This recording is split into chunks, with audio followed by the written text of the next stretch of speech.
ठीक है, let's take up the first sum for the day, that is on page number 86, question number 6, page number 86, question number 6. तो transaction number 1, journalize the following transaction in the books of Nina general store. साल मेरे को देके रखा है 2018.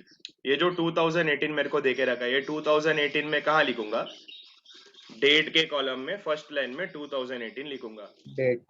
Perfect. तो यहाँ पर है सितंबर 1. तो अभी देखो ये वर्किंग वाला सम है, इसका वीडियोस भी तुमने देखा रहेगा, बट स्टिल एक बार मैं फिर तुमको बताता हूँ. देखो, sold goods of rupees 50,000 at 10% trade discount and 10% cash discount to Raj, and received 50% by check and 20% by cash.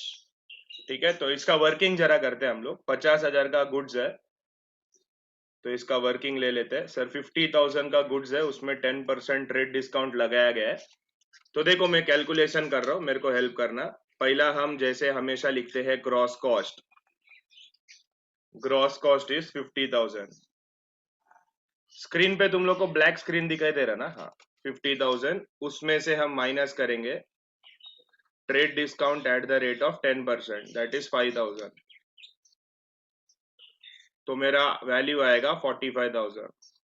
Trade discount is never recorded in the books of accounts. And ये जो 45,000 है, इसे हम कहते हैं नेट कॉस्ट. नेट मतलब कुछ तो माइनस करने के बाद जो आता है ना, उसको बोलते हैं net. Since we are selling goods, this will be our sales account का वैल्यू. अभी इसमें उन्होंने हमको बोला है कि 50% चेक से पेमेंट किया है उसने. फिर उसके बाद वो लोग ने बोला है 50% चेक पेमेंट है. फिर नेक्स्ट क्या बोल रहा है देखो, 20% कैश पेमेंट है. तो 20% कैश पेमेंट है, और इसमें एक और पार्ट है जो कि है 30%, वो रहेगा तुम्हारा क्रेडिट. कैसा है सर 30% क्रेडिट? अरे बहुत सिंपल है, देखो ना, 100% रहता है, उसमें 50 उसने चेक पेमेंट किया है, 20% कैश किया है, तो और 30% बाकी है ना, मतलब उसका उसने पेमेंट अभी तक नहीं किया. क्या ये सबको समझ में आया इधर तक जो मैं बोल रहा हूँ? ये मालूम पड़ा क्या सबको? हेलो. Yes sir. हाँ सर. तो ये जो 50% है, 50% of 45,000, sir it comes to 22,500. 20% of 45,000 comes to 9,000. फिर उसके बाद जो रिमेनिंग वैल्यू रहेगा मेरा, रिमेनिंग मतलब बैलेंस विल बी 13,500. सिंस ये क्रेडिट है, यहाँ पर हम लिखेंगे पार्टी का नाम, दैट इज राज अकाउंट. अभी सवाल ये उठता है कि सर जो कैश डिस्काउंट है, वो कैश डिस्काउंट किस में दिया जाएगा? चेक वाले पेमेंट में दिया जाएगा कि कैश वाले पेमेंट में दिया जाएगा कि दोनों में दिया जाएगा? क्या लगता है तुम लोग को, बोलो. जो कैश डिस्काउंट है वो किस में दिया जाएगा? चेक वाले पेमेंट में दिया जाएगा, कैश वाले पेमेंट में दिया जाएगा कि दोनों में दिया जाएगा? बताओ. अरे बोलो, कुछ तो बोलो. मेरा आवाज आ रहा है क्या? हेलो. हाँ, कितना लोग को लगता है दोनों में दिया जाएगा? सर दोनों में. हाँ बोलो.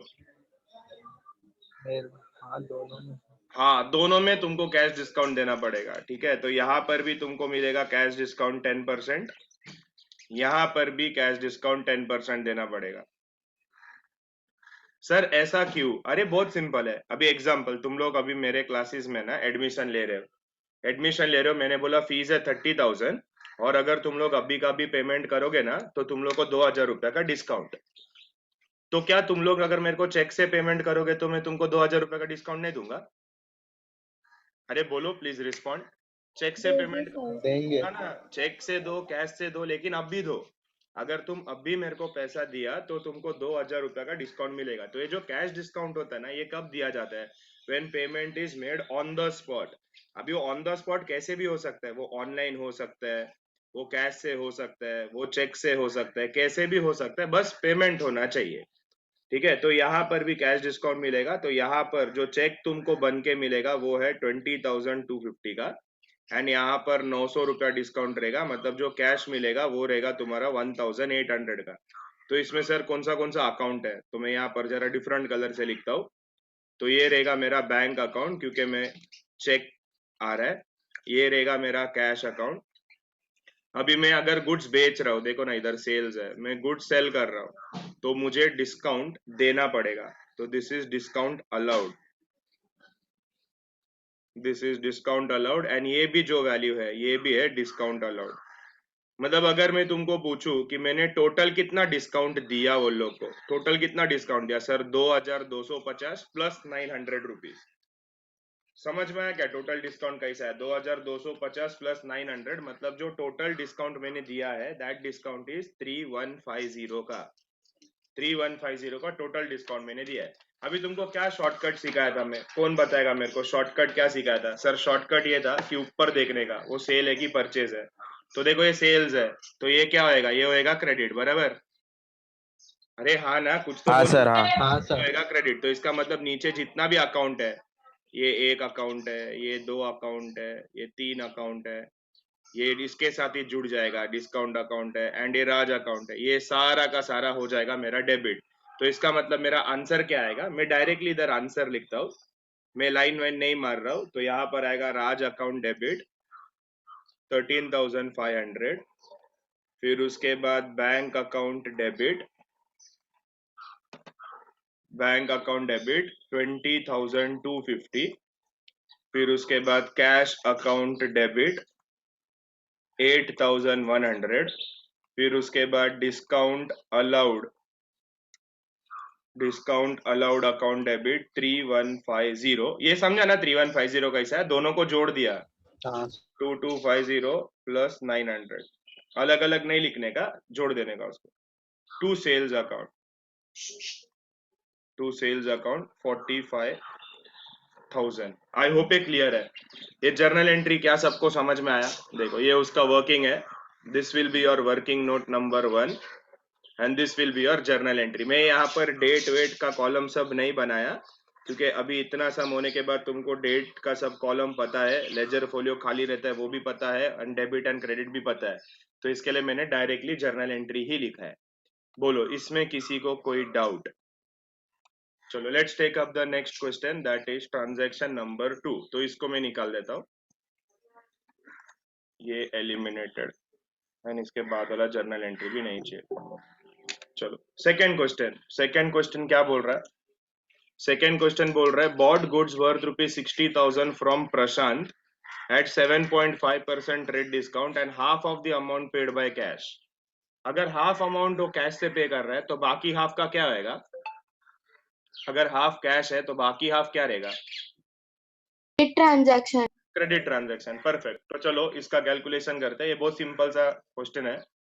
तो यहाँ पर हम करते हैं ग्रॉस कॉस्ट। ग्रॉस कॉस्ट कितना है? ग्रॉस कॉस्ट है सर 60,000 रुपीज, उसमें से ट्रेड डिस्काउंट करो माइनस, ट्रेड डिस्काउंट था 10%, नहीं 10 नहीं, कितना था ट्रेड डिस्काउंट? एक मिनट, ट्रेड डिस्काउंट था 7.5%, 7.5। 7.5%। तो 60,000 का 7.5% कैसे निकालने का, किसी को आता है क्या? 4,500 आएगा, 55,500 यहाँ वैल्यू बचेगा। चलो ये कैलकुलेट करके दिखाता हूँ। तो ये है 60,000 मल्टीप्लाई बाय 7.5 अपॉन 100। मालूम है बचपन में सीखा था, अगर मुझे ये पॉइंट यहाँ से हटाना है तो क्या करना चाहिए? अगर मुझे पॉइंट निकालना है तो नीचे क्या करने का? एक जीरो ऐड करने का। अरे याद है क्या? हाँ सर। हाँ, तो ये पॉइंट अगर मैं हटाता हूँ, यहाँ से पॉइंट निकालता हूँ, तो नीचे एक जीरो ऐड होएगा। तो ये 3 कट, ये 3 कट, ये दोनों को मल्टीप्लाई करेगा तो तुमको 4,500 मिलेगा। And trade discount is never recorded. ये है मेरा परचेसेस, क्योंकि हम परचेस कर रहे हैं, एंड इसका दो हिस्सा हो रहा है, हाफ वो कैश दे रहा है, तो इसका मतलब जो दूसरा हाफ रहेगा वो रहेगा मेरा क्रेडिट। माइक बंद, माइक बंद। तो 55,500 का हाफ, 55,500 का हाफ इज 27,750, 27,750। तो ये जो क्रेडिट है यहाँ पर हम लिखेंगे पार्टी का नाम। पार्टी कौन है? पार्टी है प्रशांत। एंड ये जो कैश मिला इधर हम लिखेंगे कैश, हम खरीद रहे हैं ना, परचेज। तो मेरा जर्नल एंट्री क्या आएगा? मेरा जर्नल एंट्री बहुत सिंपल है, सर परचेस इधर है, तो परचेज अकाउंट डेबिट होता है, तो नीचे जो दोनों अकाउंट रहेगा वो दोनों अकाउंट मेरा क्रेडिट हो जाएगा। तो मेरा जर्नल एंट्री में इधर ही लिखता हूँ, मेरा journal entry will be purchase account debit 55,500 to cash account 27,750 to Prashant account 27,750. This is my journal entry. बताओ, anyone has any doubt with respect to this journal entry? सबको समझ में आया क्या? हेलो पक्का समझाना सबको? चलो गुड। तो बढ़ते हैं आगे नेक्स्ट क्वेश्चन की तरफ।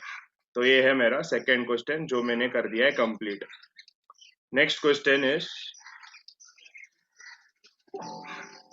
क्वेश्चन नंबर, मतलब वो क्या डेट है उसका, 1 minute, September 5, return goods worth ₹552 प्रशांत। देखो इधर हमने उससे खरीदा था तो हमने परचेस लिखा था, तो अभी जब हम रिटर्न करेंगे तो वो कौन सा रिटर्न होगा? परचेसिस रिटर्न होगा। तो मेरा आंसर आएगा Prashant account debit. Why sir Prashant account debit? Because Prashant is the receiver. To goods goes out. लेकिन क्या ये सेल्स है? प्लीज रिस्पॉन्ड, क्या ये सेल्स है? No sir. नहीं, ये मेरा परचेसिस रिटर्न है सर। तो यहाँ पर मैं लिखूंगा to purchases return account. Purchase करके रिटर्न कर रहा है, इसके लिए परचेसिस रिटर्न। तो 550 this will be my next transaction, that is September 5 का Prashant account debit to purchases return being goods return to Prashant. Simple narration, easy sum. चलो अभी ये बहुत सिंपल है, अभी आगे का ना इतना डिफिकल्ट नहीं है, इट इज वेरी इजी।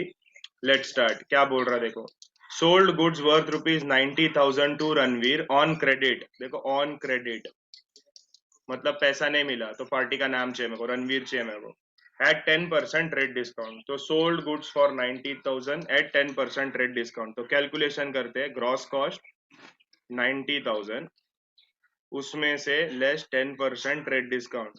तो 90,000 का 10% इज 9,000, एक जीरो कम करने का, 10% निकालने का रहेगा। तो 81,000 का हमने गुड्स रणवीर को सेल किया हुआ है। तो what will be my journal entry? कौन बताएगा मेरे को? September 5 क्या जर्नल एंट्री आना चाहिए? Who is the receiver? Ranveer is the receiver. तो Ranveer account Ranveer is the debit receiver. 81,000, very good. To sales account 81,000, मतलब सर हमने रणवीर को 81,000 का गुड्स सेल किया। ये जो बाजू में मैं बनाया ना, this will form part of your working note. ठीक है, clear? Anyone has any doubt? ये September 5 एंड September 7 का ट्रांजैक्शन में किसी को कोई डाउट है क्या? अभी तक जो 4 सम किया इसमें किसी को कोई डाउट? No sir. नो नहीं सर, नहीं सर। चलो नेक्स्ट, रिसीव्ड कमीशन। देखो रिसीव्ड कभी भी बोलेगा, रिसीव्ड मतलब कैश कम्स इन। तो नेक्स्ट है September 12, रिसीव्ड कमीशन मतलब कैश कम्स इन, तो कैश अकाउंट डेबिट। लक्ष्मी आया, कितना लक्ष्मी? 4,500। टू क्यों आया? कमीशन के लिए आया sir, commission is my income. तो यहाँ पर मैं लिखूंगा टू कमीशन अकाउंट 4,500। नरेशन आएगा being commission received. Very simple, September 12। बोलो इसमें किसी को कोई doubt? Anyone has any doubt with this September 12 का ट्रांजैक्शन? नहीं सर नो। फाइन, आगे। अभी देखो, अभी ये थोड़ा इंटरेस्टिंग है, अभी तुमने लास्ट लेक्चर में कितना पढ़ा ना उससे मेरे को मालूम पड़ेगा। ठीक है, received a cheque of ₹80,000 from Ranveer in full settlement. ये जो वर्ड था मैंने कल के लेक्चर में तुमको सिखाया था, कभी भी ये वर्ड फुल सेटलमेंट रहेगा तो 100% क्या रहेगा वो? डिस्काउंट। परफेक्ट। तो सर इसमें 100% 100% वहां पर डिस्काउंट होना ही चाहिए। तो अब ये सबसे पहली बात, ये रणवीर ने हमको 80,000 का चेक दिया है, तो सबसे पहले हम देखते हैं कि सर रणवीर से हमको कितना पैसा आने का था। ठीक है, तो अगर तुम ये ट्रांजैक्शन देख रहे हो इधर September 7, दिख रहा है September 7 सबको? हाँ रणवीर सर। को हमने 81,000 का गुड्स बेचा था और वो रणवीर भाई साहब हमको 80,000 का चेक दे रहा है। तो कोई मुझे बता सकता है कितने का डिस्काउंट हमने दिया? 1,000 rupees. Very good sir, 1,000 rupees का हमने उसको डिस्काउंट दिया। तो देखो हमको चेक मिला तो हम करेंगे बैंक अकाउंट डेबिट, क्योंकि bank is the receiver sir 80,000, and हमने उसको डिस्काउंट दिया तो इट इज डिस्काउंट अलाउड, मतलब मेरे लिए एक प्रकार का लॉस हो गया 1,000 रुपया का। 2, रणवीर क्या बोलेगा, मैंने तेरा पूरा पेमेंट कर दिया, मतलब मैंने तुझे पूरा 81,000 का पेमेंट कर दिया। तो whenever word full settlement is there in the question, 100% there will be discount in it, 100%। And वो डिस्काउंट किधर से ढूंढने का, ऐसा जर्नल एंट्री से ढूंढने का। देखो सर रणवीर को हमने 81,000 का गुड्स बेचा था, अभी वो रणवीर 80,000 का चेक दे रहा है, तो इसका मतलब 1,000 रुपया का डिस्काउंट हमने उसको अलाउ किया मतलब हमने उसको दिया। तो हम जब डिस्काउंट देंगे it is loss for me, हमको जब डिस्काउंट मिलेगा तो it is profit for me. तो इसके लिए discount allowed account is always debited, क्योंकि वो लॉस रहता है हमारे लिए, क्योंकि हम लोग 1,000 रुपया कम ले रहे हैं ना उससे। तो दिस इज माय सितंबर 15 का ट्रांजैक्शन। बहुत अच्छा लगा, तुम लोग मतलब लास्ट लेक्चर्स एकदम ध्यान से सुन के आए हो, वेरी वेरी गुड। बोलो एनीवन हैज एनी डाउट, ये 15th ट्रांजैक्शन में किसी को कोई डाउट कैसे सर आया? नहीं। No doubt, sir. परफेक्ट, चलो आगे। ये purchased computer worth ₹80,000 from Reliance company by cheque, मतलब चेक से पेमेंट किया एट 28% जीएसटी। चलो अब ये तो ये सिंपल है, जीएसटी वाला सम हमने बहुत बार प्रैक्टिस किया है। तो सितंबर 18, तो हमारा कैसे होगा कैलकुलेशन जरा करते हैं हम लोग। तो कॉस्ट ऑफ कंप्यूटर, ये वर्किंग नोट है, ये बाजू में ही लिख रहा हूँ ताकि तुम जब देख के इसको सम सॉल्व करो तुमको इजी लगे। कॉस्ट ऑफ कंप्यूटर 80,000, उसमें सर 28% है तो उसका 2 टुकड़ा करेंगे हम, तो CGST एंड 14% SGST। तो ये 14% करेंगे तो 11200, 11200। तो the total cost of computer जो मैं पे कर के कंप्यूटर खरीदूंगा इज 1,02,400। तो मेरा journal entry will be sir computer comes in, तो computer account will be debited, 80,000 का कंप्यूटर है। फिर उसके बाद मैं खरीद रहा हूं तो मैं यहाँ पर लिखूंगा इनपुट CGST अकाउंट डेबिट 11,200, फिर इनपुट SGST अकाउंट डेबिट 11,200। 2, मैं चेक से पेमेंट कर रहा हूं तो 2 bank account, and the total payment that I will make will be 1,02,400 rupees का। आई होप ये क्लियर है, सबको समझ में आया? ये जो मैंने राइट साइड में किया है this is my working note, तो ये वर्किंग नोट के कॉलम में करने का, एंड बाद में ये तुम्हारा मेन आंसर। तो नरेशन में आएगा being computer purchased at 28% GST। Clear है क्या? वो माय डियर स्टूडेंट, सबको समझ में आ रहा है? ये हाँ हाँ सर। सर। GST का हमने बहुत सारा प्रैक्टिस किया है तो this should not be very difficult. चलो आगे, नेक्स्ट क्वेश्चन। वेजेस पेड 13,000, ये बहुत इजी है, बताओ चलो क्या आएगा? वेजेस पेड, पेड मतलब कैश कम्स इन की cash goes out? Goes out. Goes out. तो मेरा आंसर आएगा wages account debit to cash account, because wages is my expense and cash goes out, खत्म। इसका एंट्री मैंने इधर ही लिख दिया। इसमें किसी को कोई doubt? No doubt, sir. No doubt. अभी No जो doubt. नेक्स्ट आ रहा है ना, दिस इज वेरी इंपॉर्टेंट, ठीक है? ये क्वेश्चन तुम्हारे एग्जाम में वो लोग पूछते हैं। क्या बोल रहा है देखो, paid for life insurance premium ₹17,000। अभी इसमें जो सबसे इंपॉर्टेंट वर्ड है वो है लाइफ। लाइफ मतलब ये क्या हो गया मन में, ये प्रोपराइटर उसका पर्सनल एक्सपेंस कर रहा है। कभी भी प्रोपराइटर पर्सनल एक्सपेंस करेगा ना, it is always treated as drawings. तो लाइफ इंश्योरेंस प्रीमियम अगर वो पे कर रहा है, तो लाइफ इंश्योरेंस प्रीमियम अगर वो पे कर रहा है तो उसका जर्नल एंट्री आएगा ड्रॉइंग्स अकाउंट डेबिट टू, कैसे पे कर रहा है कुछ नहीं बोला है तो cash, drawings account debit to cash 17,000 17,000। ठीक है, ये क्यों ऐसा ड्रॉइंग्स आया? क्योंकि यहाँ पर लाइफ इंश्योरेंस प्रीमियम बोला है। अगर सिर्फ इंश्योरेंस प्रीमियम बोला होता तो मेरा answer would have been insurance premium account debit to cash. लेकिन लाइफ अगर प्रोपराइटर ऐसा कुछ पर्सनल नेचर का एक्सपेंस करता है तो वो हमेशा ड्रॉइंग रहेगा। फॉर एग्जाम्पल कुछ पर्सनल नेचर का एक्सपेंसेस का मैं तुमको बताता हूँ कैसे कैसे क्वेश्चन इसमें लोग पूछ सकते हैं। एक तो ये लोग बोलेंगे कि तुमने लाइफ इंश्योरेंस प्रीमियम भरा, ठीक है, लाइफ इंश्योरेंस प्रीमियम भरा, दूसरा वो लोग बोल सकते हैं तुमने जो प्रोपराइटर है वो उसका हाउस रेंट भरा। हाउस रेंट मतलब वो उसका घर का भाड़ा भरा। अरे घर का भाड़ा बिजनेस का खर्चा नहीं होता है, वो तेरा पर्सनल खर्चा होता है। उसने अपने वाइफ के लिए ज्वेलरी लेके दिया, तो वाइफ बिजनेस की थोड़ी है, वाइफ उसकी है, तो वो ड्राइंग हो गया। उसने अपना बेटी का, डॉटर का या सन का या डॉटर का फीस भरा, ठीक है, सन डॉटर का स्कूल फीस भरा, ऐसा कुछ भी आएगा ना तुमको, तो ये सारा का सारा विल बी ड्राइंग्स। क्यों ड्राइंग? बिकॉज सर ये जो चीज हमारे सामने है, माइक बंद करो प्लीज, किसका माइक चालू है? बीच में चालू मत करो माइक। तो इसमें ये जो भी खर्चा है हमारा, ये सारा खर्चा, these all expenses are personal expense. तो personal expense is always considered as drawings, ठीक है। इसमें ऐसा क्वेश्चन आ सकता है, पेड लाइफ इंश्योरेंस प्रीमियम जो अभी हमने देखा। हाँ, एक और, पेड इनकम टैक्स।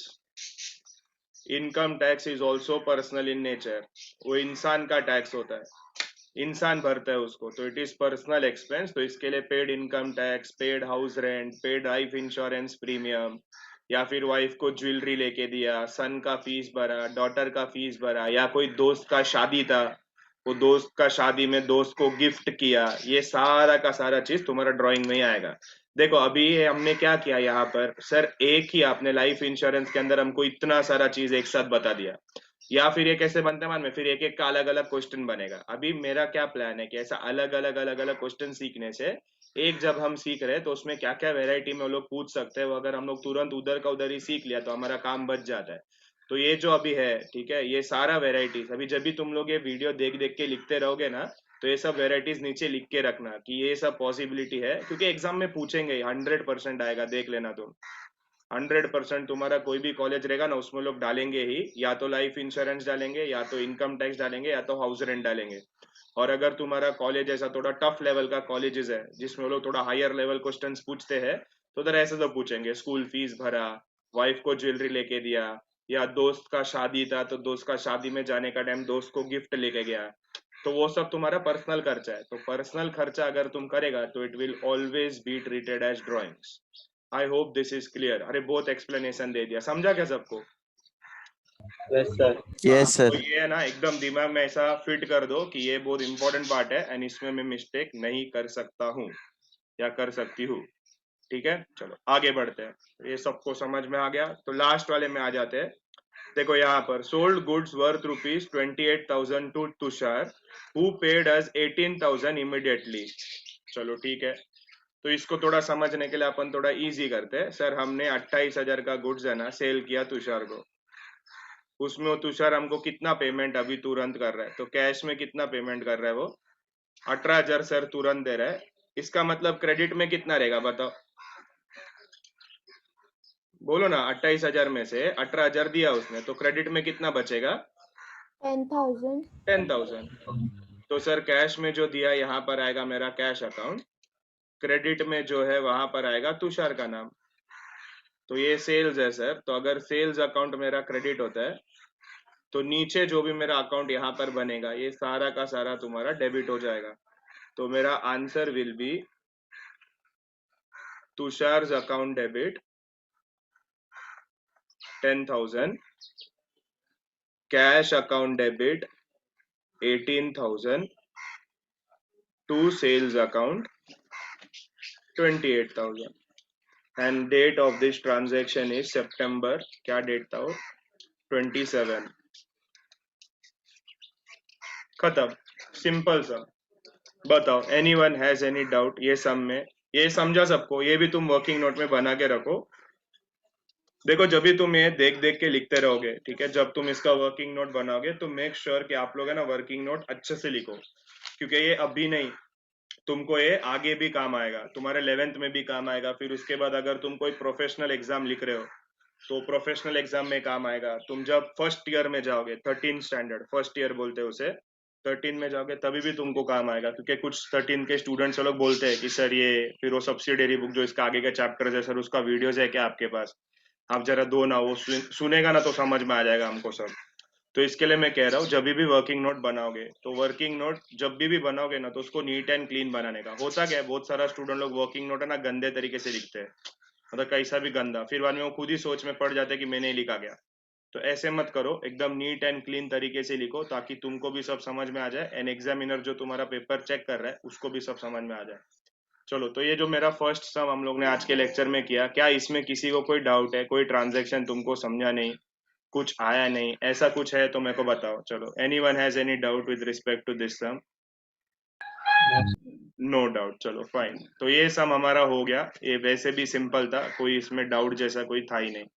चलो आ जाते हैं हमारे next sum for the day, and this will be our last sum. बोलो बोलो सर, बोलो।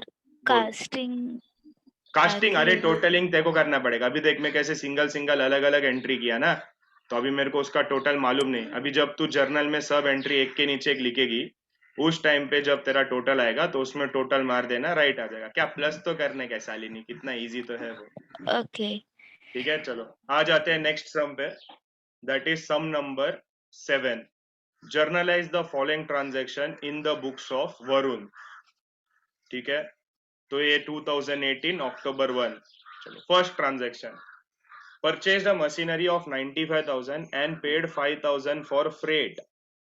ठीक है, देखो तो एक मशीनरी हमने खरीदा एंड उसमें हमने फ्रेट का खर्चा किया 5,000 रुपया। तो सर क्या जर्नल एंट्री आएगा?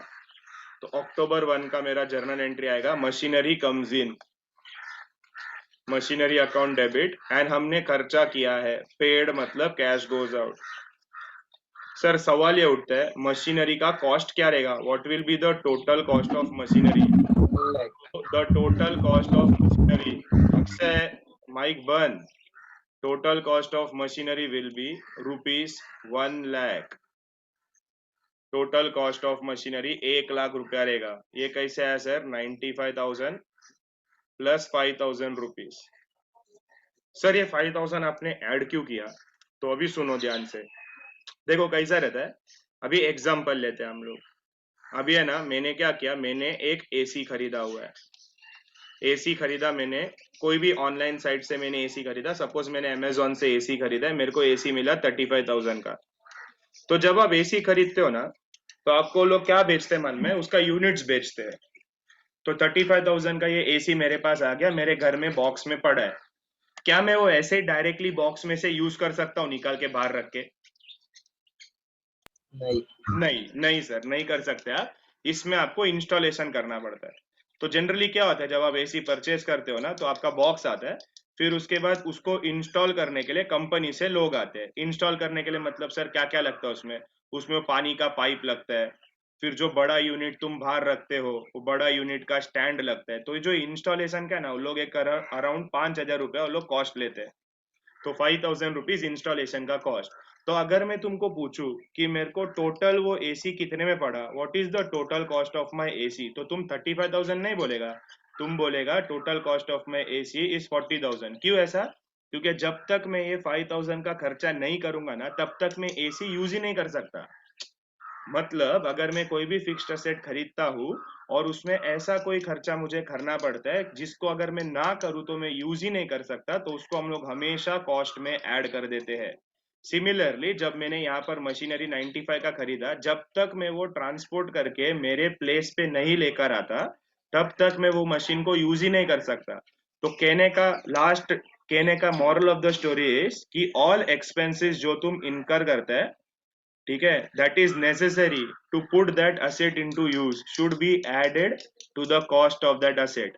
सिमिलरली अगर मैं आपको बोलता हूँ कि मैंने कंप्यूटर लिया है, मैंने एक कंप्यूटर या मैंने एक लैपटॉप लिया है 50,000 का, लेकिन वो लैपटॉप के अंदर जो ऑफिस रहता है ना, ऑफिस माइक्रोसॉफ्ट ऑफिस, वो तुमको अलग से इंस्टॉल करना पड़ता है। तो अभी मैंने लैपटॉप तो लिया है लेकिन उसके अंदर ऑफिस है नहीं, तो तुमको क्या लगता है मैं वर्ड एक्सेल पावर पॉइंट वो सब यूज कर सकता हूँ क्या? नहीं। वो जो ऑफिस अगर तुम अलग से उसका ओरिजिनल कॉपी लेगा ना, तो वो 15,000 का आता है। तो अगर मैं तुमको बोलता हूँ कि चलो मैंने एक्सेल सब लिया है, तो मैं बोलूंगा what is the total cost of my laptop, तो तुम लोग बोलेगे सर ये लैपटॉप आपको 65,000 रुपीज में पड़ा। तो मैं नहीं बोलेगा तुम्हारा 50,000 का लैपटॉप था। 50 नहीं रहे, लैपटॉप के अंदर जब तक मैं वर्ड एक्सेल का वो सब नहीं डालता हूँ फाइल, तब तक वो लैपटॉप मेरे किसी काम का नहीं। तो इसके लिए याद रखो, all expenses incurred before that asset is put to use, मतलब जब तक वो असेट यूज में नहीं डालता हूं मैं, तब तक होने वाला सारा खर्चा वो असेट के कॉस्ट में हम ऐड कर देंगे। तो इसीलिए यहाँ पर जब हम मशीनरी खरीद रहे हैं तो मशीनरी खरीद रहे हैं सर 95,000 का, लेकिन उसमें 5,000 फ्रेट मतलब ट्रैवलिंग एक्सपेंस, मतलब वो मशीन को इधर से उधर लेके जाने के लिए जो 5,000 का मेरा खर्चा हुआ वो खर्चा भी हम उसमें ऐड कर देंगे, तब जाके मेरे को मालूम पड़ेगा कि मेरा total cost of machinery is 1 lakh rupees. I hope ये क्लियर है, एक छोटा एडजस्टमेंट एंड उसमें इतना एक्सप्लेनेशन क्लियर, समझ में आया क्या सबको? तो मेरा narration will be being machinery purchased for cash 1 lakh rupees. I hope ये क्लियर है, सबको समझा? हाँ सर। ब्रिलियंट। तो मैं क्या बोल रहा हूँ सेंटेंस में रिपीट करता हूँ, ये सेंटेंस तुम लिख के रखना किधर भी बाद में वीडियो देखते देखते, कि all expenses incurred before the asset is put to use should be added to the cost of that asset. All expenses incurred before that asset is put to use should be added to the cost of the asset. जैसे हमने यहाँ पर उसको add कर दिया, जब तक वो असेट यूज में मैं नहीं लाता ना तब तक होने वाला सारा खर्चा मैं उस असेट में ऐड कर दूंगा। सिंपल। चलो आ जाते हैं नेक्स्ट ट्रांजैक्शन पे। Next transaction is October 3, purchase goods of rupees 1,50,000 and amount paid by bank. अरे ये तो बहुत सिंपल है, बताओ क्या आएगा इसका एंट्री? परचेज गुड्स, क्या एंट्री आना चाहिए? Goods purchased, Purchase goods, purchase account debit to bank account. Perfect sir. Purchase account debit to bank account 1,50,000 1,50,000, तो ये मेरा October 3 का entry, very easy. Next October 6, purchased a laptop from Nagesh and Company worth rupees 1,80,000 at 18% GST। चलो ये मैं वापिस तुमको एक बार करके दिखाता हूँ। नागेश एंड कंपनी से तुम लैपटॉप खरीद रहे हो, तो सर मेरा जर्नल एंट्री तो मेरे को मालूम है, ये मेरा लैपटॉप अकाउंट डेबिट होएगा। फिर मैं खरीद रहा हूँ तो मेरे को लगेगा इनपुट CGST, फिर लगेगा इनपुट SGST, ये दोनों भी डेबिट होंगे। एंड मैं पेमेंट कर रहा हूँ कि नहीं कर रहा हूँ? नागेश पेमेंट नहीं कर रहा, तो ये Nagesh and company will be credited, Nagesh and company account will be credited. तो इसका वर्किंग नोट अगर मैं बनाता हूँ तो sir what is the cost of laptop? Cost of laptop is 1,80,000, उसमें GST जो है CGST SGST 99%, तो ये 9% CGST, फिर उसमें प्लस SGST 9%, तो 1,80,000 का 9% कितना आता है किसी को मालूम है? 1,80,000 का 9% 16,200, 16,200, तो इसका टोटल विल भी ये 400 टू 1 कैरी 212,400। तो लैपटॉप का cost is 1,80,000, input CGST 16,200, so the total amount जो मुझे नागेश को पे करना है वो value is 2,12,400 rupees. I hope ये क्लियर है, ये समझा क्या? इसके ऊपर तो हम लोगों ने बहुत प्रैक्टिस किया है यार, ये तो आना चाहिए। ये आया क्या सबको? Hello October 6। हाँ सर। चलो गुड। तो ये जो तुम्हारा इधर साइड में है this is your working note, तो ये वर्किंग नोट में बना देना। अरे अरे अरे, तो ये वर्किंग नोट में बना देना। चलो आगे करते हैं। तो नेक्स्ट क्वेश्चन जो हम लोग करेंगे वो क्या बोल रहा है देखो, जो बहुत इजी है ना वो हम लोग इधर टेक्स्ट बुक में सॉल्व करेंगे। Paid into bank of Baroda ₹70,000, बताओ चलो क्या एंट्री आना चाहिए इसका? Paid into bank of Baroda 70,000, बोलो बोलो जल्दी बोलो। Cash account bank account. हाँ लेकिन कौन सा डेबिट किसको करूं? बोलो paid into bank of Baroda, who is the receiver? Bank is the Bank is the receiver. Bank is the receiver, तो मैं लिखूंगा bank of Baroda account debit to cash account because cash goes out, तो 70,000 70,000, तो Bank of Baroda account debit to cash 70 clear? हाँ sir. चलो आगे 12th one, ये भी सिंपल है। ये क्या बोल रहा है? पेड रेंट ₹4,000 एंड कमीशन 3,000, बताओ रेंट भी पे किया तुमने, कमीशन भी पे किया तुमने, तो क्या एंट्री आएगा? तो एंट्री में लिखूंगा रेंट अकाउंट डेबिट 4,000, फिर मैं लिखूंगा commission account debit 3,000, and total cash जो मेरे पास से जाएगा, कितना जाएगा बताओ तुम, अगर स्मार्ट है तो 3000 रेंट दिया, 7,000. परफेक्ट 7000। सर हम लोग अलग अलग लिख सकते हैं क्या, rent to cash 44, commission to cash 33, हाँ अलग अलग भी लिख सकते हो, इसको एक एंट्री मान के इसको दूसरा एंट्री मार के, या तुम ऐसा दोनों साथ में भी लिख सकते हो। जो ऐसा साथ में लिखते हैं ना, इसको हम लोग बोलते हैं कंपाउंड एंट्रीज। कंपाउंड एंट्री मतलब जिसमें दो एंट्री हम साथ में लिखते हैं, ठीक है, ये भी तुम कर सकते हो, this is very much correct. Next transaction number 15, एक मिनट, ये 1 से लेके 12 तक किसको कोई डाउट, 1 से नहीं 12 सर। किसी को कोई डाउट, नो डाउट, चलो नहीं। ओके। तो बढ़ते हैं आगे, ट्रांजैक्शन नंबर 15। 15 ट्रांजैक्शन क्या बोल रहा है, bot goods from Tushar and company limited 1,20,000 at 12% GST and paid half of the amount by RTGS। RTGS मतलब online payment, online payment. RTGS का फुल फॉर्म है real time gross settlement, full form real time gross settlement. तो हम लोग Tushar and company से goods bot कर रहे हैं, बॉट गुड्स मतलब परचेस, ठीक है, 1,20,000 का हम गुड्स परचेस कर रहे हैं, उसमें 12% GST भी है, और हम लोग आधा पैसा, हाफ अमाउंट हम लोग उसको पे कर रहे हैं ऑनलाइन से, इसका मतलब बाकी हाफ हम उसको पे नहीं कर रहे हैं। तो सर इसका कैलकुलेशन कैसे होगा, चलो इसका कैलकुलेशन देख लेते हैं हम लोग।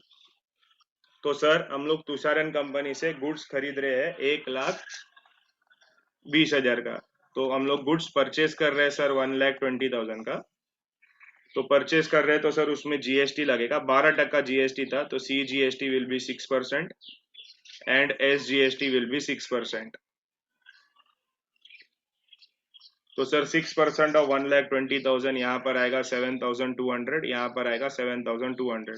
सो सर टोटल पैसा जो हमको देना था इज 1,34,000। इसमें से हम कितना अमाउंट पे कर रहे हैं, half amount is paid by RTGS and बाकी half amount is credit transaction. तो 1,34,000 का हाफ कितना आएगा बताओ, 1 लाख, एक मिनट में इधर 1,34,400, ये 200 भी है, तो 1,34,400 का half will be 67,200 and credit will be 67,200। ये जो बैंक से तुम पेमेंट किया है तो यहाँ पर आएगा बैंक अकाउंट, जो क्रेडिट है वहां पर आएगा पार्टी का नाम जो कि है तुषार। अरे समझ में आ रहा है सबको मैं क्या बोल रहा हूँ। तो इसका जर्नल एंट्री कैसा आएगा सर, अभी इसका जर्नल एंट्री देखो जरा कैसा आता है, तो इधर ऊपर में इसका जर्नल एंट्री मारता हूँ, तो इसका जर्नल एंट्री आएगा purchases account debit. Sir purchase कितने का है, 1,20,000 का, तो परचेसेस अकाउंट डेबिट 1,20,000। फिर sir input CGST, input CGST account debit वो कितना है सर, वो है 7,200 रुपया। फिर इनपुट एसजीएसटी वो कितना है, वो भी है सर 7,200 रुपया, एसजीएसटी अकाउंट डेबिट 7,200। फिर उसके बाद सर हमने इतना पेमेंट किया उसको, तो पेमेंट किया तो बैंक से पैसा गया, तो बैंक इज द गिवर, तो टू बैंक अकाउंट 67,200। एंड बाकी सर ये जो तुषार है ये भी हमारा क्रेडिट में आ जाएगा, because Tushar is my creditor, उसको उतना पैसा देने का बाकी है 67,200। ये जर्नल एंट्री समझा क्या तुमको, ये परचेस अकाउंट डेबिट होएगा, सीजीएसटी डेबिट, ये डेबिट। अभी तक हम क्या करते थे, या तो हम लोग पूरा पेमेंट करते थे या तो पूरा का पूरा क्रेडिट रहता था, ये सब में वो लोग ने थोड़ा चेंज किया, ये सब में वो लोग ने आधा पेमेंट किया है आधा क्रेडिट में रखा है, तो ठीक है ना, तो हम लोग भी यहाँ पर आधा पेमेंट करेंगे एंड आधा क्रेडिट में रखेंगे, जैसा तुम बोलते हैं वैसा हम करेंगे। आई होप ये वाला एंट्री सबको समझ में आया, it is an important transaction, तो तुमको समझ में आ जाना चाहिए। किसी को कोई डाउट है क्या इसमें, तो बताओ ना जरा मेरे को प्लीज, किसी को कोई डाउट है क्या इसमें, नहीं sir. Anyone has any doubt, no doubt, चलो ठीक है, तो लेट्स मूव फर्दर, आगे करते हैं with our next transaction. Next क्या है देखो, 16th, cash purchases 5,000 amount paid by cheque, ये लास्ट टाइम भी हुआ था, बताओ कैश परचेसेस मतलब गुड्स परचेस, तो मेरा एंट्री आएगा परचेसेस अकाउंट डेबिट। लेकिन अमाउंट कैसे पेमेंट किया तुमने, पेमेंट कैसे किया amount, by cheque. By cheque, तो टू क्या आएगा, कैश लिखूं कि बैंक लिखूं, बैंक बैंक टू बैंक आएगा। तो purchase account debit to bank account 50,000 क्योंकि सर चेक से पेमेंट किया ना, तो बैंक से पैसा जाएगा। क्लियर? अरे सबको समझ रहे क्या? हेलो, हाँ सर। Very good.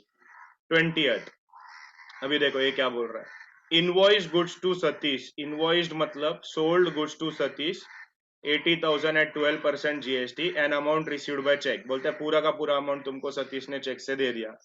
चलो तो सतीश का जरा कैलकुलेशन करते हैं। किधर गया सतीश? हाँ सतीश, तो 80,000 का गुड्स हमने उसको बेचा, तो लेट्स कैलकुलेट। तो सर सतीश को हमने 80,000 का गुड्स बेचा है, तो उसमें जीएसटी लगेगा। जीएसटी कितना लग रहा है? जीएसटी लग रहा है 12%। तो CGST will be 6%, SGST will be 6%। तो 8 6 48, मतलब यहाँ पर आएगा 4,800। तो इसका टोटल जो मेरे पास आएगा वो विल बी 89,600। एंड ये पूरा का पूरा पैसा मेरे को मिल रहा है। पूरा का पूरा पैसा मेरे को कैसा मिल रहा है सर? ये पूरा का पूरा पैसा आपको चेक से मिल रहा है। तो सिंस से पूरा का पैसा मेरे को चेक से मिल रहा है, तो मेरा entry will be bank account debit. Why bank account debit? Because sir आपको पूरा पैसा मिला। आपने गुड्स बेचा, आपने गुड्स कितने का बेचा? 80,000 का गुड्स बेचा। तो यहाँ पर मैं लिखूंगा आउटपुट CGST। गुड्स बेचने पर आउटपुट, गुड्स खरीदने पर इनपुट। तो output CGST to output SGST account 4,800। This will be my final journal entry. Goods था 80,000 का, उसमें CGST 6%, SGST 6% लगाने के बाद जो टोटल पैसा मेरे को भरना पड़ेगा दैट विल बी 89,600 रुपीज। ये जीएसटी वाला समझा ना? मेरे ख्याल से तुमको आना चाहिए, बिकॉज वो जीएसटी का एक फुल वीडियो हमने बनाया था, बहुत सारा सम हमने उसमें किया था। एंड अगर तुम लोग को मैंने जैसे बोला है वैसे अगर तुम लोगों ने प्रैक्टिस किया है तो आई डोंट थिंक उसमें तुमको कुछ डिफिकल्टी होगा। ठीक है, क्लियर है इधर तक? ये 20th डेट तक सबको क्लियर? हाँ सर। चलो आगे करते हैं। 25th, अब ये इजी है, बताओ। पेड फॉर टेलीफोन चार्जेस, क्या एंट्री आएगा? पेड फॉर टेलीफोन चार्जेस, बोलो ना, कोई ट्राई तो करो, गलत तो गलत बोलो। पेड फॉर, अरे यार अक्षय बहुत आवाज है, बहुत आवाज है, माइक बंद रख। Paid for telephone charges, paid for telephone charges का मेरा एंट्री आएगा telephone charges account debit. Telephone charges account debit, because sir telephone charge is my expense to cash account because cash goes out 90,000। तो telephone charges account debit to cash account. समझ में आया क्या सबको मैं क्या बोल रहा हूँ? Telephone charges account debit to cash, because sir telephone charge मेरा खर्चा है एंड हम पे कर रहे हैं, मतलब मेरे पास से cash goes out. Hello my dear student, clear है क्या? हाँ सर। हाँ सर। हाँ सर। Very good. चलो 27th, अभी ये चारों है ना, मैं तुमको समझाता हूँ, तुम बहुत ध्यान से सुनना। देखो अभी इधर कंफ्यूज करने के लिए वो लोग कैसे लिखते हैं, देखो। Varsha bought goods from us ₹90,000 at 12% trade discount. अभी स्टूडेंट लोग ये पढ़ते हैं ना गाय गाय में, फुल एकदम फुल फॉर्म में गाय गाय में आके लिखते हैं परचेसेस अकाउंट। क्यों? क्योंकि सर यहाँ पर बॉट गुड्स बोला है ना, तो वो तो परचेस हुआ। लेकिन माय डियर गधो, इधर देखो क्या लिखा है, Mrs Varsha bought goods from us. Goods from अस हम लोग कौन है? हम लोग वरुण है। दिख रहा है क्या? हम लोग वरुण है, वर्षा ने हम लोग से गुड्स खरीदा है। तो इसका मतलब हम लोग क्या कर रहे हैं? अगर गुड्स वर्षा, बेच रहा है। हाँ हम लोग गुड्स बेच रहे हैं। तो देखो इधर ही है ना, ट्रिक करता है लोग एग्जाम में, यही घुमाते हैं और बाद में स्टूडेंट लोग है ना फिर ऐसा रोते आते हैं, अरे सर हमको तो लगा ऐसा था लेकिन हमने ऐसा किया। ये नहीं करने का। तो देखो वर्षा बॉट गुड्स फ्रॉम अस, मतलब वर्षा ने हमसे गुड्स खरीदा। तो हम क्या कर रहे हैं? हम लोग गुड्स बेच रहे हैं, तो हमारा entry will be Varsha's account debit to sales account. And figure कैसा आएगा? फिगर आएगा सर 90,000 में 12% ट्रेड डिस्काउंट माइनस होगा। अरे ये समझा क्या तुमको? इसमें मेरा मेन एम ये है कि तुमको समझाना कि देखो ये टेक्स्ट बुक में लोग कैसा घुमाता है। तो वर्षा बॉट गुड्स फ्रॉम अस, तो वर्षा ने हमसे गुड्स खरीदा। तो इसका मतलब है सर कि हमने वर्षा को गुड्स बेचा है। क्या ये सबको समझा? क्योंकि ये जब पढ़ता है ना स्टूडेंट लोग, तो उसमें 99% स्टूडेंट लोग एग्जाम में मिस्टेक करके आ जाता है। उनको लगता है सीधा सीधा दिया हुआ है बॉट गुड्स, मतलब एक काम कर डायरेक्टली परचेसेस लिख डाल, ऐसा नहीं लिखने का। तो यहाँ पर मेरा वैल्यू आएगा 79,200, 79,200 ये माइनस करने के बाद। तो ये इंपॉर्टेंट है, ऐसा तुमको घुमा सकते हैं। तो इसके लिए कभी भी सेंटेंसेस को है ना ध्यान से रीड करने का, ध्यान से रीड करने पर तुम्हारा आंसर राइट आएगा। ठीक है, अभी जो ये ट्रांजैक्शन अभी हम नेक्स्ट करेंगे 28 एंड 30, ये दोनों है ना एक दूसरे से लिंक्ड है। तो जरा हम लोग इसको करते हैं। चलो देखो क्या क्या बोल रहे हैं। पहला बोल रहा है purchase goods from Abhijit and sons, मतलब हम लोग गुड्स खरीद रहे हैं अभिजीत एंड सन से। 1,50,000 का गुड्स है, एट 18% जीएसटी हम खरीद रहे हैं। ठीक है, चलो तो इसका हम लोग इजी है, ये करते हैं, बहुत ध्यान से सुनना, वेरी इंपॉर्टेंट। तो हम लोग गुड्स परचेज कर रहे हैं अभिजीत एंड सन से। तो मैं यहाँ लिखता हूँ सर, परचेज हम कर रहे हैं 1,50,000 का, उसमें जीएसटी है 18%, मतलब सर उसमें सीजीएसटी लगेगा 9%, फिर सर उसमें एसजीएसटी लगेगा 9%। तो 9% आएगा 13500, 13500। So the total value will be 1,77,000। ठीक है, तो इसका जर्नल एंट्री क्या आएगा सर? हम लोग गुड्स परचेज कर रहे हैं, तो इसका जर्नल एंट्री आएगा परचेज अकाउंट डेबिट 1,50,000, फिर इनपुट सीजीएसटी अकाउंट डेबिट 13,500, फिर इनपुट एसजीएसटी अकाउंट डेबिट 13,500। क्या हमने उसको पेमेंट दिया है? किधर भी लिखा है क्या अमाउंट पेड? किधर भी नहीं लिखा है सर। तो इसका मतलब ये क्रेडिट ट्रांजैक्शन हो गया। तो अभिजीत एंड सन्स को हम क्रेडिट करेंगे 1,77,000 से। तो इसका मतलब अभिजीत एंड सन्स को मेरे को 1,77,000 पे करना है। तो this is my journal entry for 28 of October. 28 अक्टूबर का ये मेरा जर्नल एंट्री है, सिंपल, जो हम गुड्स परचेज कर रहे हैं, एकदम इजी सा जर्नल एंट्री। अभी आते हैं नेक्स्ट, इसमें देखो 30th को हम अभिजीत को पे कर रहे हैं। तो 30th को हमने क्या किया है, अभिजीत एंड सन्स को हमने पे किया है। एंड जब हम पे कर रहे थे तो अभिजीत एंड सन ने हमको कैश डिस्काउंट दे दिया 10% का, हमने चेक से पे किया है। ठीक है, तो हमको डिस्काउंट भी मिल गया। तो देखो इसका जर्नल एंट्री तो बहुत इजी है सर, हम अभिजीत एंड सन्स को पे कर रहे हैं, तो Abhijit and sons account will be debited because they are the receiver. And मेरे पास से, एक मिनट, कैसे पे कर रहा हूं मैं? चेक से पे कर रहा हूं, तो टू बैंक अकाउंट, एंड मेरे को डिस्काउंट मिल रहा है, तो यहाँ पर आएगा टू डिस्काउंट रिसीव्ड अकाउंट। लेकिन सर सवाल ये उठता है कि कितना डिस्काउंट मिल रहा है हमको, वो हम कैसे कैलकुलेट करेंगे? ठीक है, तो लेट्स कैलकुलेट। देखो टोटल अभिजीत एंड सन्स को मेरे को कितना पे करने का है, तो यहाँ पर मैं लिखूंगा total amount to be paid, total amount to be paid is 1,77,000, ये वाला। ठीक है, टोटल अमाउंट तो मेरे को इतना पे करना है। क्लियर? इधर तक समझ में आ रहा है सबको? सर 1 लाख पे नहीं किया ना तुमने, तो 1,77,000 का तो मेरे को अभिजीत को पैसा देने का है। ठीक है, इसमें वो हमको बोल रहा है कि वो हमको डिस्काउंट देगा। कितना डिस्काउंट देगा? 10%, 10% कैश डिस्काउंट। अभी सवाल ये उठता है कि सर ये जो 10% है, ये 10% मुझे कौन से वैल्यू का मिलेगा? तो देखो माय डियर स्टूडेंट, बहुत ध्यान से सुनना, कभी भी तुमको ये कैश डिस्काउंट मिलेगा ना, ये कैश डिस्काउंट तुमको कभी भी जीएसटी पे नहीं मिलता है। ठीक है, ये जो जीएसटी का वैल्यू है ना, इस पे तुमको कभी भी डिस्काउंट नहीं मिलता है, ये गवर्नमेंट का पैसा रहता है, तो गवर्नमेंट अपने पैसे में कभी भी डिस्काउंट नहीं देता है। तो ये जो 10% तुमको डिस्काउंट मिलेगा, ये 10% किस पे मिलेगा मालूम है? ये वाला वैल्यू पे। तो ये जो 10% तुम्हारा डिस्काउंट है, वो तुमको मिलेगा गुड्स के वैल्यू पे, दैट इज 1,50,000 का 10%। तो 1,50,000 का 10% विल गिव मी 15,000 रुपया।